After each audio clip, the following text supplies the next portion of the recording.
The presenting sponsor for OnEducation is Schoology.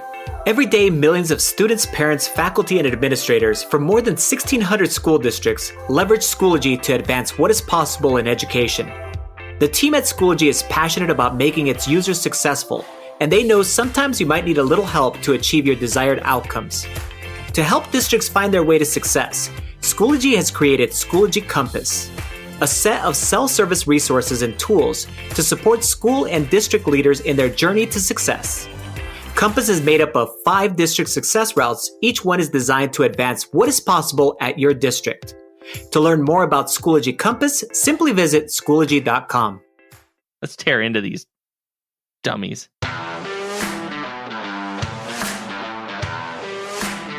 Welcome to OnEducation. I'm Mike Washburn. And I'm Glen Irvin. Friends, we have an awesome pod for you today.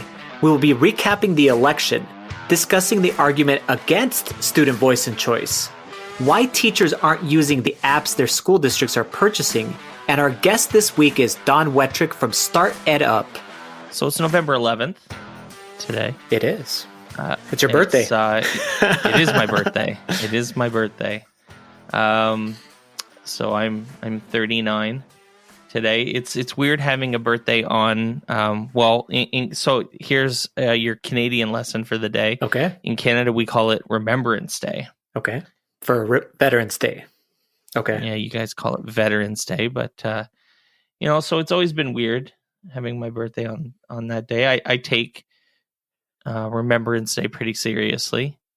I was actually driving at 11 o'clock, and we pulled over, and Isaac wasn't sure why we were pulling over, and I reminded him that at 11 o'clock on November 11th, we stop and we pay our respects. And so we did that. And then, we kept going.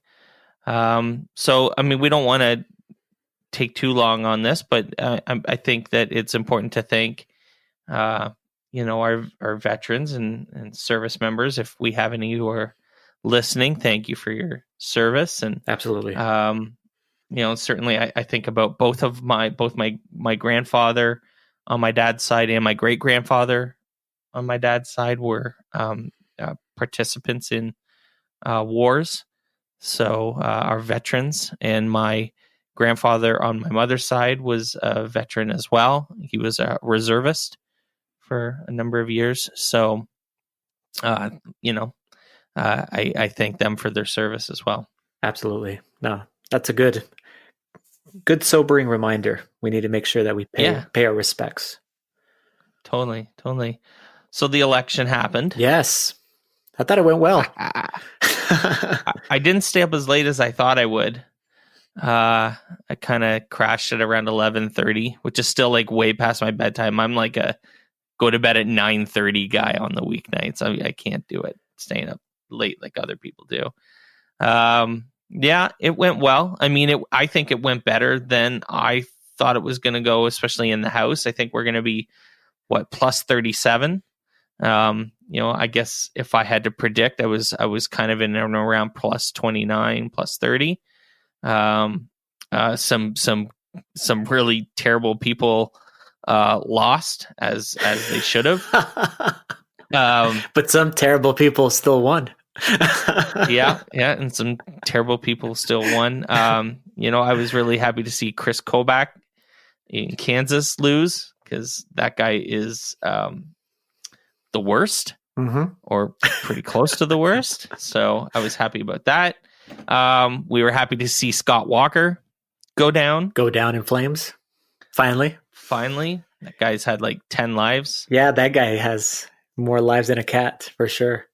Yeah. So there's still lots going on. They're still counting in Georgia. They're still counting in Florida. This is 2000 all over again, it seems like. Both the Senate and the governor's race are being recounted in Florida. And it seems incredibly obvious that voter suppression changed the election in Georgia. That's crazy, huh? It is so close between those two that, if this guy, Brian Kemp, hadn't put his finger on the scale, because he was running the the election as the Secretary of State. Yeah. For the election that he was being how could you not be forced to recuse yourself? How is that not a law? You have to do that. I mean, that's just ridiculous that he didn't. I mean, it just will automatically, people will assume the worst, especially in this case where you have a guy that has been known to do this. Yeah. Yeah. It has been known to basically make it more difficult to vote. It's unbelievable. Yeah, exactly. It's crazy. And we went back and forth on iMessage a few times about Beto. Mm-hmm. We were on the Beto train for a little while at least. It was pretty exciting for a while. I mean, it was blue. Texas was blue for a few hours there. I didn't trust it. And I said to you at some point, I'm like, he can win. Like, this is way closer than anyone thought it would be. Listen, I mean, I'm not 100% on the Beto 2020 train, but I hear the arguments. I get it as someone who understands the politics of it, and as someone who runs elections, who has run elections and managed elections before. I get it. I get why his losing in Texas actually could translate to better results nationally. Mm-hmm. He is more appealing across the country than he would be in the United States. So a Joe Kennedy, Beto O'Rourke ticket in 2020 is my jam. And so I think those two would just blow the doors off the place. It'd be amazing. It'd be absolutely amazing. So who knows what's going to happen? But still a ways away. I did read a really hot takey article that Beto dodged a bullet by losing. It was very like tongue in cheek, but it was like, thank God he lost. Because now he can be president. I'm not sure he can be president yet. I don't think so either. I'm not counting him out yet. I think totally he will be, as long as he can keep his image up and engaged over the next little while. I mean, we're not far from primary. Listen, if it doesn't end. I mean, we are literally weeks away from primary announcers, and then we're months away from literally full-fledged primary campaigns. I know. By January, we will generally know everybody who's in the primary, and it's go time. So, it's going to start again. And so anyways, it was a good night.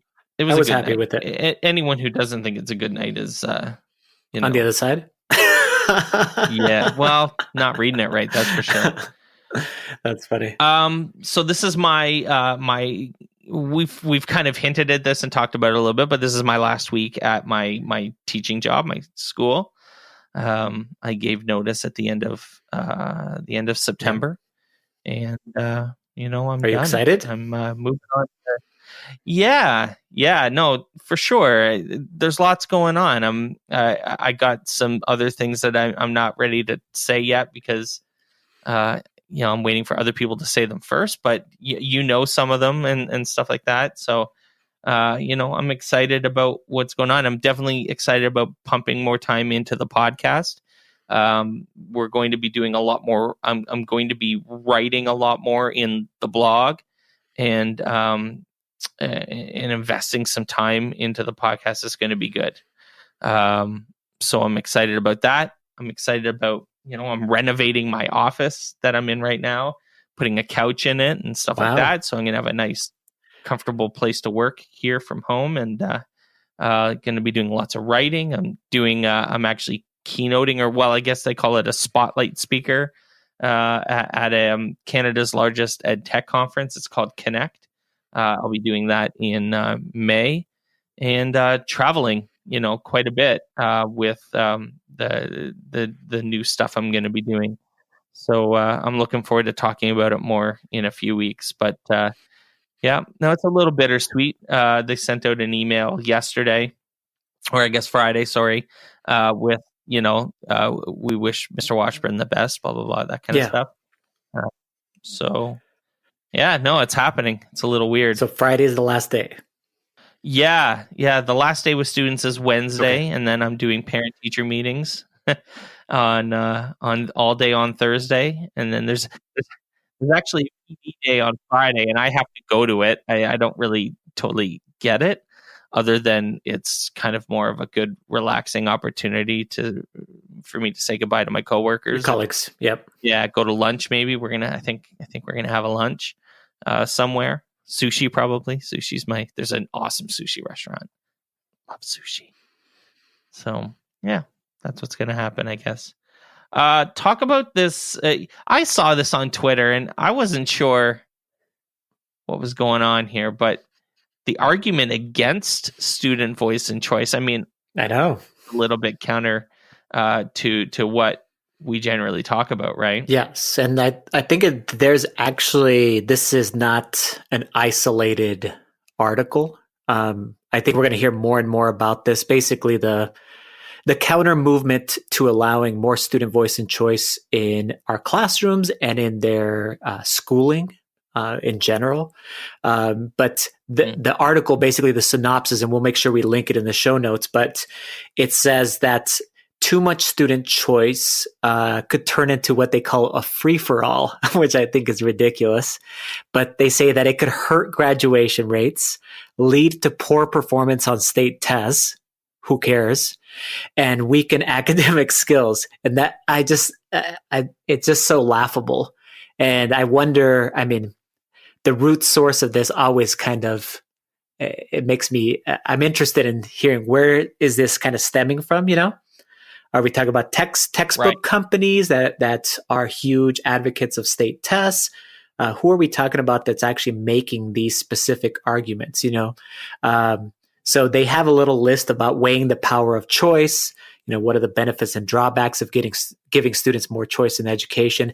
And you can kind of go through that kind of questioning, but it's super interesting. And I think there's a move against basically the already powerful movement of making sure that we do this within our classrooms and then also within our school districts, basically of giving students voice and choice in what they do and how they decide to go ahead and what they decide to create, kind of the path that they're going to take.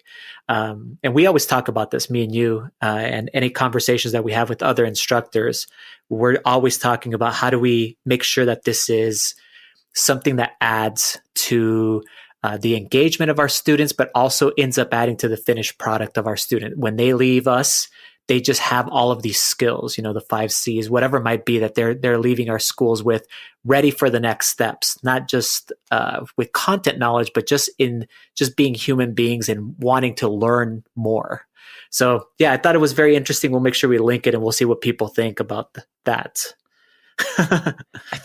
I mean, teachers, I don't know how many times we need to say this, but teachers are professionals, and we can, you know, most of us can walk and chew gum at the same time. And that means giving students choice and voice and also maintaining a proper classroom environment. Yes. It doesn't seem like it's where I eat. It's my bread and butter. It's literally the center point of in particular, my grade 8 work. Yes. Is in students basically coming into my classroom and deciding what they're doing that day. They know what the project entails and they know what they got to do, but it's their time. And my class is not a gong show. My class is not out of order. My class isn't, you know, out of control. Out of control in no way. It seems like, you know, the case against this is also based on an assumption that teachers can't manage their classrooms. And like I said, I like the phrase. I love the phrase "walk and chew gum" at the same time. It's like, are we really tripping over ourselves to allow students to make some decisions about their education, while also expecting them to behave properly at the same time? Is that really that hard? Yeah, I don't think it is. they're not even that connected. Those ideas about classroom management and student voice and choice are two, I think, actually, I think they could, you know what way they can be connected is that the students have a voice and choice in how the class is actually managed, and to make sure that it's always an atmosphere that accelerates learning. That's Right. you know that we and kids really can have an honest conversation about that. They'll tell you right from the beginning, you know, when you start developing all of kind of like your rules and what are your expectations, that they have some expectations too. They want to make sure that learning does take place, that it involves them. So I guess that would be the connection. It would be the exact opposite of what they're trying to push, which would be that there would be chaos. It's actually no. It's when the more buy-in you have into a situation, the more engaged you're in it, the more you are willing to participate in it fully. Just seems like common sense to me. One of the things that I do, and actually this came up on Twitter with Corey the other day too, was like student surveys and asking for students for feedback. That's a strong element of student voice for sure. And one of the things that I wanted to mention to her in Twitter, but I'll mention it here, is that, you know, while I do a survey, I remind the students that I'm not necessarily going to change everything that they suggest needing or should be changed. Sometimes they just, you know, they are free to offer suggestions, and then I make decisions as the teacher on what to move forward with or not move forward with. It is the way that it operates. Again, asserting myself as the teacher and also a professional. I want their opinion, but I don't necessarily do what they ask. And that's, you know, this idea of chaos or whatever, like that, you know, the animals are running the circus, so to speak, or whatever other phrase you want to use.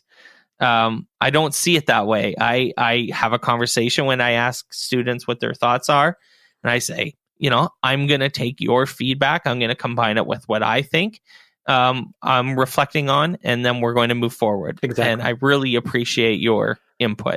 That's it, right there. I've been doing that for years, and it's never been a problem. And I'll tell you, I've had kids come up to me and say, I've never been asked what my thoughts were on what we did.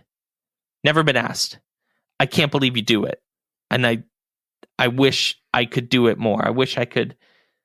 And I find that, especially once my students in particular at my school are in grade 8, they're pretty mature. So they get that this is an opportunity to actually tell me. So they take it seriously. They don't, you know, goof around with it. They take it seriously. They give me legit feedback. Yeah. They're giving you legitimate concerns, legitimate feedback, legitimate things that possibly are things that are things you might not even have thought of. And that's what I always see with my students, that like, here's some different things, but what do you think you could add? You know, whether it be different types of way of being able to demonstrate their knowledge, or just like you just talked about, like the decisions that actually get made in class and how a class runs. They can definitely offer that type of feedback. So yeah, I think that that's an interesting, counter movement, I guess. But we will make sure to always be proponents of student voice and choice. Absolutely. Interesting article. We'll link it in the show notes. When we come back, we're going to take a hard look at all of those apps that are on your iPads and your Chromebooks that teachers and educators and districts are buying, why we're buying them, and if we're actually using any of them at all. OnEducation is brought to you by Teacher Gaming. As a foreign language teacher, I'm so excited about Teacher Gaming's newest game edition called Influent. Influent is a video game aimed at inspiring people around the world to pick up a new language by making vocabulary acquisition and proper pronunciation a fun and rewarding experience. Players explore an interactive 3D environment filled with hundreds of collectible objects scattered throughout. I had so much fun playing this game, all while learning Korean. There are 18 languages currently supported, including Spanish, French, Mandarin, and even Bulgarian. To learn more about Teacher Gaming and all of the awesome games that are available, visit teachergaming.com. OnEducation is brought to you by Classcraft. Classcraft is an amazing teaching resource created by teachers. Classcraft is dedicated to making school relevant and engaging to all of our students. Classcraft is proud to announce their Questathon quests created with shared storylines and custom illustrations to bring any subject to life. Every time a teacher downloads one of the free quests, Classcraft will add $1 to the Teachers Are Professionals Fund, which will be used to fund teacher requests to pledgesense.com. To learn more about Classcraft, simply go to classcraft.com. All right, welcome back to the podcast. This article that we're going to talk about was on EdSurge. We want to talk about this because it's something we bring up all the time. I reference it a lot, and Glen makes fun of me a little bit about some of the things that I talk about related to this and my love for explain everything. But but there's this article that came up on EdSurge. Why aren't schools using the apps they pay for? And we have a lot of thoughts on this. We've already started recording. We should just play the stuff we just said 5 minutes ago.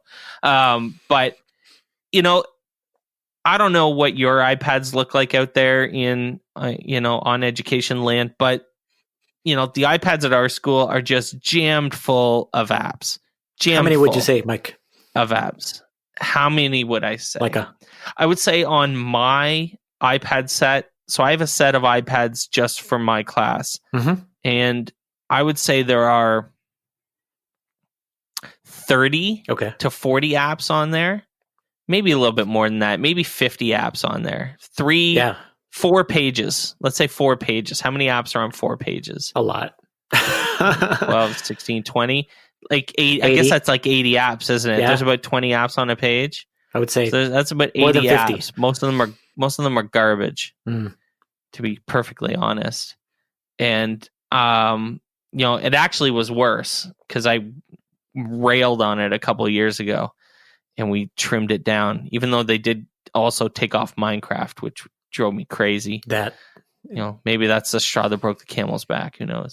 No, it's not the straw. It's not the straw that broke the camel's back. It's just one of the pieces of straw. Oh my god.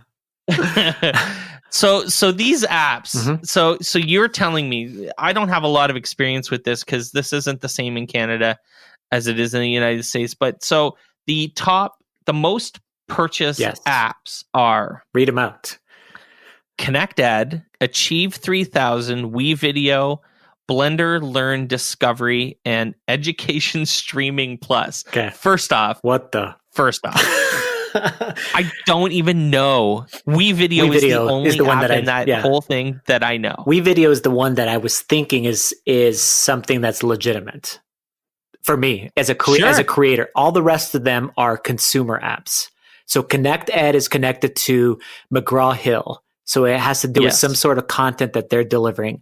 Blender Learn Discovery, I'm sure is similar to the Education Streaming Plus, which is basically a place where they have 2 to 20 minute videos on a variety of different topics. You know what I mean? Kind of like, at least I want to call them flipped videos, but they're really not. There's just a bunch of different content that you can go ahead and then use as a teacher to be able to embed into your LMS or whatever it is that you're using to be able to go ahead and do that. So it's interesting that they would use these, that these are the ones that the largest, right? The top 5 apps that the most licenses purchased. It just seems so I don't get it. District level decision though. You know what I mean? Like just someone that decided, we're going to go ahead and get that subscription for, our 3,000 students.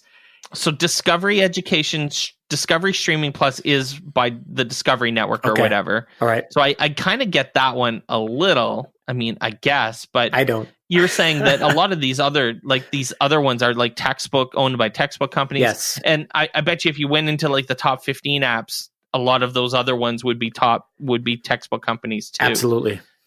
I'm sure. So it's the textbook company selling the district on extended content. So they give you not only their books and their standardized tests, but then they push along also, hey, you want to make sure in order for teachers to teach this specific content, you want the whole shebang. So you want all the videos too. And they're going to use them. even though Right. this Right. article is proving that no, they're not going to use those things. That's after I would imagine that after a teacher vets the videos and goes through them, they're like, it's not connected enough to what I'm actually using in class and what standards we're seeking out. So we're not going to do that. Do you know what I mean? It's not worth the time or whatever it might be. I found a better video on YouTube or something. A median of 97.6% of licenses analyzed were never used intensely. God, 97. That's a lot. 97.6 is a huge number. That's so much. But it's astounding. You know what I was looking at though? The apps with the highest intensive users. So read out some of those. Yes. Read out some of those because there's a couple that I want to just go ahead and talk about. I mean, it just. So I'm looking one up right now because I don't know what it is. Oh, okay. Anyways, Google Drive, Canvas, which is like a learning management system, Dreambox Learning, Lexia Reading Core 5, don't know what that is, and IXL. Okay. So Dreambox Learning is a Nelson product. Okay. What is that, Mike? Nelson is a textbook company. Oh, there you go. Okay. So then, but that's actually high intensive users, huh? Okay. I would want to look more into that. But actually, it might be a Nelson company in Canada. I'm just trying to figure it all out here. Mm-hmm. Nelson distributes, it's like a math thing though. So, but Google Drive makes a lot of sense. Obviously, people would use Google Drive a lot in Canvas. Yes. I thought about, if you built like a top 50 list, you would see, other learning, you would see Google Drive, you'd probably see Schoology, you'd probably see, that Google kind of stuff. Yeah. IXL is really good. Like our school has IXL and I don't use it because I don't teach any of the subjects, related to it. But a lot of our teachers really like IXL. It's okay. What are your thoughts on these 5 apps? Well, it's okay. IXL is I don't have a whole lot of experience with it. It's very repetitive. And it takes, the components of gamification, and when you use some components of gamification and you like twist them and turn them into something that never represented games ever again, that's IXL. It uses some components of gamification. Basically, I would say a combination of gamification and mastery learning. Oh. And it really drives home some specific things. So they use it a lot for remediation. Some teachers, I think, overuse it. It's a tool. It shouldn't be the component that students are inside and focused on. The student, if you ever got student feedback on IXL, I would guarantee that I'm guessing right along the lines of 99.9% of them would tell you that they hate it. So it's funny because I was actually having a conversation with the students. They were older students, probably in grade 6 or 7 the other day. Yeah. And they were talking about IXL. And I haven't really used it a whole lot. So I didn't understand what they were talking about. So I wanted to get some clarification. Sure. And one of the things that they were complaining about was that it took something that should be fun and made it way less fun. Yes. Like they were saying, and I have some really bright kids and they get it. And they basically said, this could have been really good. This could be great, but it takes the play. They said it takes the fun out of it. Yes. And when you take the fun out of it, I lose interest. There's this factor, kind of reminds me of like, in game testing, when you develop a game and you made it too hard, Mike, but not only you made it too difficult, the game, but then you also you punish the player. So then they get to a certain extent, like there's a game called Spelunky. I don't know if you've ever played it before. Yeah. Oh my gosh. It's one of the most difficult games ever because when you lose, you start at the beginning. So that's kind of this concept of what IXL has. You have to get a certain number of questions correct, right, Mike, before you can go ahead and move on to the next concept. Right. But if you lose, so if you get one wrong, you start over. Right. And it's like the most infuriating kind of, process for kids. So anyway, it's one of those things. It definitely is high intensive users, but that's because I think a lot of teachers are using it as a core component of their class. It's very data driven. You can see statistics, has a lot of really, really good components, but I don't like that specific part of it. But yeah, so as far as teachers not using the apps that are on their iPads, and the students not using them, I'm not surprised at all by it. I think so many of those apps are purchased, and there's never a committee of teachers that really, really involved and play test it, and really connect it. It's like kickbacks from the textbook companies, and that's the driver of the IXL isn't offering a rebate based on how many books you buy with our additional apps to be installed on whatever. So that's probably that says a lot. I was thinking about buddy, again, there's one app. Yeah. Oh my goodness, it's your app. The one app that rules them all. I tell you, man, how much have you used Explain Everything? Because you don't seem to buy this, but I'm telling you. We were one-to-one iPad. I would say that at the beginning of our iPad usage at my previous school, so it was probably about 6 years ago, we were super into it. Yeah.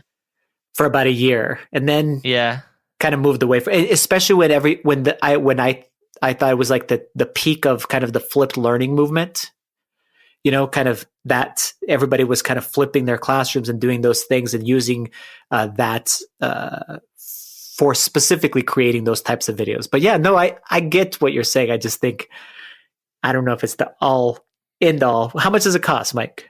I don't know anymore. Yeah. Okay. I don't know. I mean, I don't know if it's a 99-cent app or if it's a $5 app, And I am being a little bit tongue-in-cheek about it, right? Like, I'm not saying that it's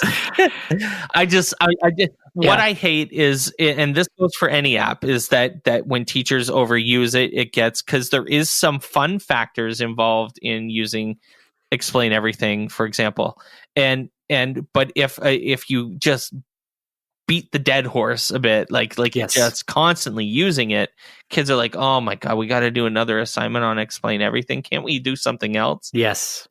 So again, heaven forbid, but student voice and choice, you have to have multiple tools that you can use. Like when I have a presentation assignment, I say, you can use Explain Everything. You can use Keynote. You can use PowerPoint. For sure. You can use Google Slides. I had kids wanting to use Canva because Canva apparently has wonderful presentation options in it. The Prezi is awesome, for certain kids that are really into that kind of design. You know? But when you force someone into one of them, or or you just use one thing, like we've talked about that all the time, that, man, you burn it for everybody. Just delete all your apps and install Explain Everything, Google Drive, Schoology, and Minecraft. I was going to say, what else is left? And Minecraft. We would be really good. Like, you could do that's it. You're perfect. You could rule the world. As long as Google Drive, by Google Drive, you mean all the Google Suite, right? And the Google Suite. Yeah, G Suite. Yeah. Just basically like Docs and anything else, slides, whatever. And then use the built-in apps too, right? So iMovie. Oh, God, yeah. See, my God. iMovie, GarageBand. Oh, those are so powerful. Yeah. I agree. So there you go. All right. 97.6 is just a giant number, and I can't imagine the number of dollars that are wasted. Just wasted money. To these really crappy textbook companies that are providing kickbacks to districts so that they can get their additional content installed, because that's exactly what's happening. All right, and rant. Rant is over. The rant is over. When we come back, we're going to be joined by Don Wettrick. OnEducation is brought to you by Project Pals. Project-based learning has come a long way since poster boards and paper cutouts. Digital platforms like Project Pals have cut teacher prep time in half to allow more time for research and learning. They can either choose from the dozens of projects available in the catalog or create a tailored project from scratch. Project Pal's multi-purpose platform allows students to work in real time to create project assets, import media, and save their resources all in one place.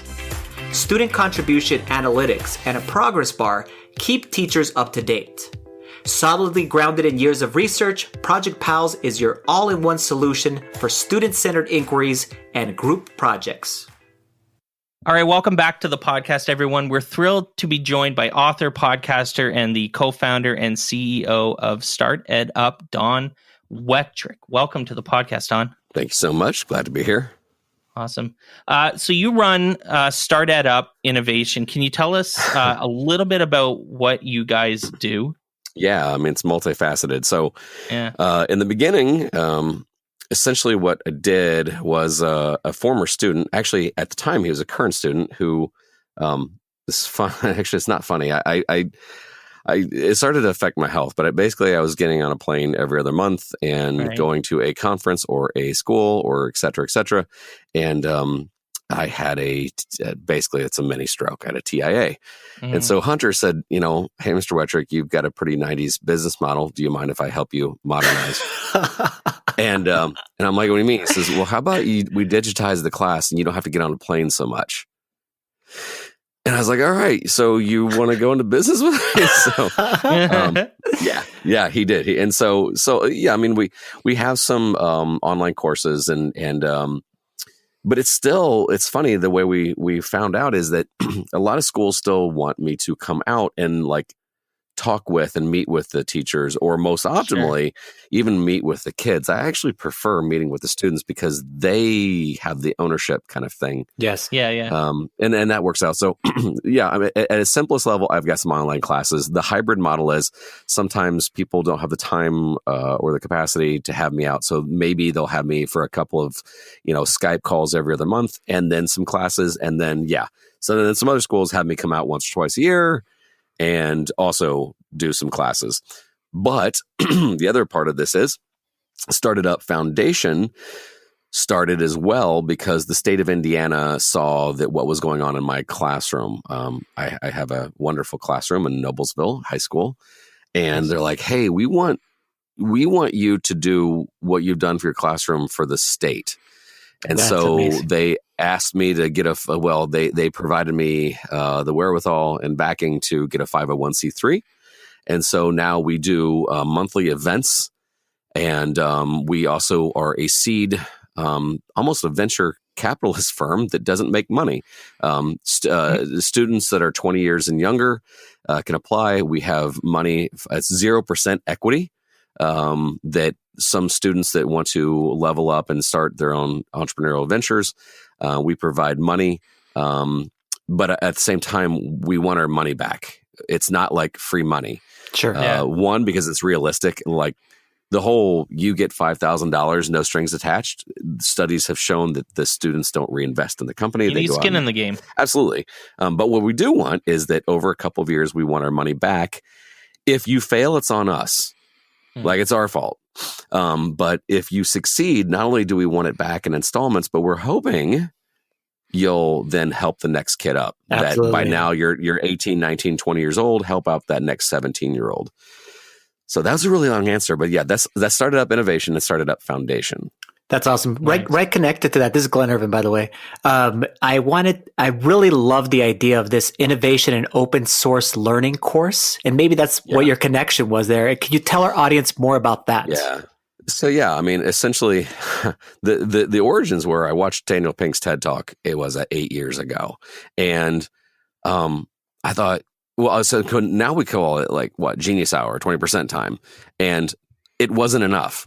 Like ironically enough, I love Genius Hour at the elementary school level. Yeah, and I like it when it's teamed at the middle school level. But 30 minutes on a Friday for a high school class just isn't enough. I agree. Because after a while, we started to become entrepreneurial about every now and then, Wettrick, I'm onto some things here. And it just wasn't enough time. And so, essentially the class it's about a 9-week course. And where the students are working for me in the sense that I'm teaching them how to think for themselves, how to reframe problems, how to, sprinkle in a little bit of, what is the hip thing now, the design thinking and things of that nature. Yes. There's a lot of things we sprinkle in. Also, like we give you a week, at least a week to understand your own social branding. Like I think that every 15 to 18-year-old right now should be on LinkedIn. Yes. Why? Because they're not on LinkedIn.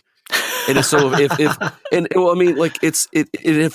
your students if they're working on something impressive or entrepreneurial, 40-year-olds all over the country go, oh my gosh, this kid. Yes. So that's also part of the class. Like we have our students understand social branding, and the video algorithm right now for LinkedIn is very advantageous.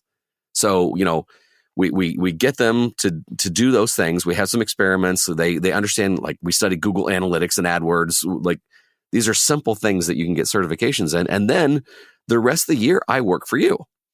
Right. You tell me, like you open source your learning. Like, hey, Mr. Wettrick, I've got a problem here. I want to learn how to do development on blockchain. Okay, I don't know how to do that. So you open source your learning. Yes. And so you're starting to find people. You're starting to find a network. I roll my eyes when people say, oh, well, it's not what you know, it's who you know. Okay. So let's know some people. Like problem solved.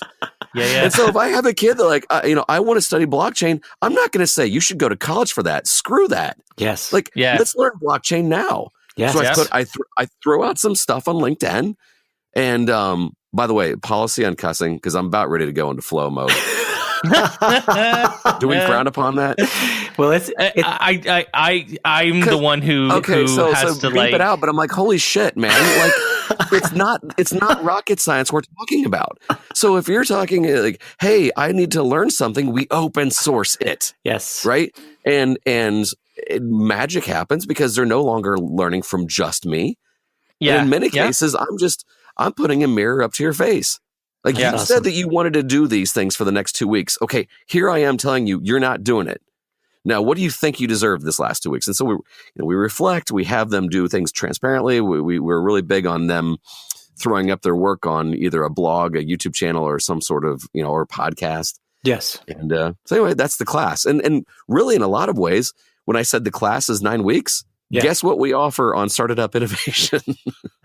Pretty much my class. That's interesting. It's awesome. Yeah. Oh.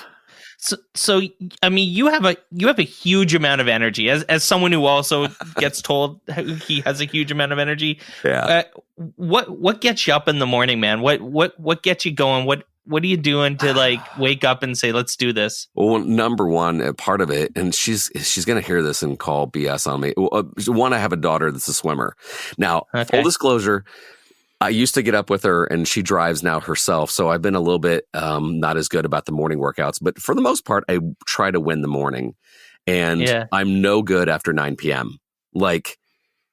Embarrassingly so. Like Friday night, like last night, I had a speaking thing in Milwaukee, and I drove home, and it was 10.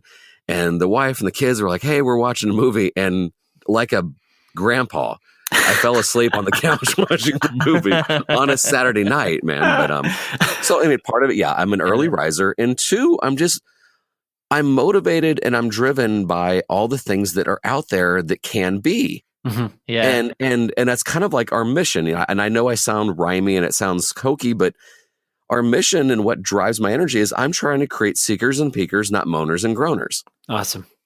I'm trying to get kids to seek out opportunities. When everybody else is whining and moaning about everything, yes, then seek opportunity. Listen to those people complain, right? And then once those kids start seeking opportunities, then they become a group. They become and they start sharing information. They start comparing notes, and then they become peakers. And this is the important part. Peakers are those who can peek around the corner and see what's coming next. I had 3 students say, we should start an esports team, not a club. We'd be the first in the nation. Okay. Why? Before there was Fortnite. Yes. Before there was PUBG, they thought this is going to be big. And so those peakers, they become, I hate to say a cult, but we create a culture of positivity. We create a culture of getting stuff done. And, you want to go online and complain. I mean, okay. but like, I would rather go online, see what people go. And this is not to say that the marching and the rallying and the I'm triggered stuff doesn't have merit. It's just that I just want to do something. Mm-hmm. Like me marching up and down the street, like if that's your bag, I got love for you. But my students, well, like, okay, this is a problem, so let's solve it. Check out the hook while the DJ. Nice. Little vanilla ice in there. I want to talk about the mooch. I want to talk about the mooch. I got no hate mail. Shocking. You've gotten none? I got none. Good. I got a lot for Tucker Max, but shockingly none so far. Although I think, yeah, go ahead. Sorry. I mean, he's really interesting. He's complex. I think he's way more complex than people give him credit for. I kind of get him a little bit. And I think, I also think there's a whole lot of value in engaging in conversations with people who hold contrary opinions. Yeah. It's teachable. There's a teachable moment in this. And I mean, this is a guy who goes on real time, and like, that is literally headquarters of the resistance practically. No, the View was. No, the View. He did the View. He goes on and goes toe to toe with Maher. And he's not afraid, and he talks, and I get some of the things he's talking about in some ways. And I mean, I'm as anti-Trump as they get, but I get Scaramucci a little bit. I think the interview was fascinating. I think he's a pretty fascinating guy. You had to have enjoyed that process. I did, and what was great is that, you know, I got, when I said I haven't gotten email, I got pre-messages of how dare you have him on. Sure. But since the episodes come out, I haven't heard, which either is because it's a good interview or I don't know, but he surpassed my expectations. I'm pretty well on the record of saying that I am a libertarian. I have not had a winning dog in the show other than, what's it, Jesse Ventura? Maybe. So, Maybe. So I'm fairly well balanced, and even in that, like, I had to do a pre-show about the show. Like the week before, I'm like, hey, 2 days before, I'm like, I'm having this guy on. Here's why. People have already said, how dare you have him on? But here's the thing: because I don't agree with him on everything, I'm going to have him on. Mm-hmm. I'm not going to call him a racist or a bigot or a homophobe or a blah blah blah blah blah just because he served under a guy that I don't necessarily agree with all the time. However, I also will admit that when Trump does do something right, I acknowledge it. Just like when I thought, when Obama did something right, I acknowledged it. Yeah. I did not like the people that went crazy when, what was it? Rush Limbaugh that said, I hope Obama fails. And people are like, oh, how dare he? We're all in the same country. We're all in the same boat. Okay. Same thing, but in 2016. So I want to be open-minded. Do I cringe? Like, God, somebody please take his phone, take Trump's phone away. Of course. Yeah. We even brought up in the show, the height of irony is that the first lady's campaign is for bullying. Mm-hmm. Yeah. And I'm like, how can she? But yeah, I mean, like every conception I have of him was the exact opposite. He kept calling me by my first name. Before we even got on air, he thanked me for the opportunity. Yeah. And I'm like, dude, you just did The View and Bill Maher. Like, I'm not going to reach that many people. And then when I asked him, I'm like, oh, hey, don't want to make this awkward, but thank you for sending me a book. Could you send me another one? Because I at least like to give away one. He's like, why one? Is 10 okay? And so I got 10 books signed. He's a classy dude in some respects. It really is. It was pretty interesting. And I think he's completely fascinating. I get what he's saying when he's saying, like, I like the way he explains things and then people take offense to him. Like he's saying, this is what I think. And he keeps saying, no. I'm just telling you the way it is. Yeah. I'm just telling you that this is what he's doing. Cause he understands the president very well. I think better than most people think. Yeah. And I think he gets Trump's mentality. Whether we agree with Trump's mentality or not, he gets Trump's mentality. And he knows, like he said that to you. He says he was talking about the tweeting. He says he thinks it works for him. Whether it works or not, is not necessarily the truth, and whether it's right or not is not necessarily the truth. But I'm telling you what he thinks. He thinks it works for him, and that's why he does it. Well, actually, I had a really interesting conversation with a well-known libertarian, so I guess I'll just leave it at that. Who was, because I don't want to put words in his mouth, but he's even saying, he's like, I don't think that sometimes he believes half the things that he tweets. He just knows it'll cause attention and it'll 100%. cause a stir. And he's like, what he's doing is he's playing people. Yes. And he's like, the joke is in a lot of cases on us, because he'll say things that, of course, I've never heard of this guy. Like, okay, a week ago you said that he's the greatest guy ever. Mm-hmm. And what he's doing is he's distracting away from things, and he knows what he's doing. Now, even on the show, I'm like, I just, as a father who has, 2 little girls, I'm like, God, shut up. However, this was the guy's point, the libertarian. He says, because if he goes soft, he knows that going soft doesn't work. And then he cited John McCain, that if you go soft, it's still not going to be good enough. So you might as well kind of use the same bully tactics that other people do. So it's one of those, and I'm like, I hate this because this is the endless cycle of, I did not like the way the media treated George Bush. It was terrible. So therefore, when Obama took office, the right-wing population felt almost it was their moral obligation to treat that man poorly, because they said, well, look what they did to Bush. Okay. Exactly, yep. Okay, clean slate. And so now, mind you, Trump makes it a lot easier to be a jerk to, but here we go again, though, with the, respect the office. He's our elected president. Yeah, well, he's I think a lot of people look back, a lot of my liberal friends look back and go, damn, George Bush was like a really nice guy. That's what I was thinking. I've actually said that several times. Yeah, you're like, what were you complaining about? He was like nice. He's a great guy. Yeah. Awesome. Although my side, the best we could do was, never mind. Our presidential candidate. Libertarians need to get their stuff together. Oh, well. Enough about politics. Back to education. My fault. Well, talk to us about your podcast, StartEdUp, and what is it about it that you enjoy the most? I mean, you seem to have a really amazing podcast voice. Thank you. Thanks. No, I think what I enjoy about it the most is I get an excuse to talk to people that I find interesting. Mm-hmm. And the whole thing started because my students were like, are you recording? Because we'd have interesting people call to class. I've always just been intrigued with some people, and so we'll reach out and to be honest with me, they're my heroes.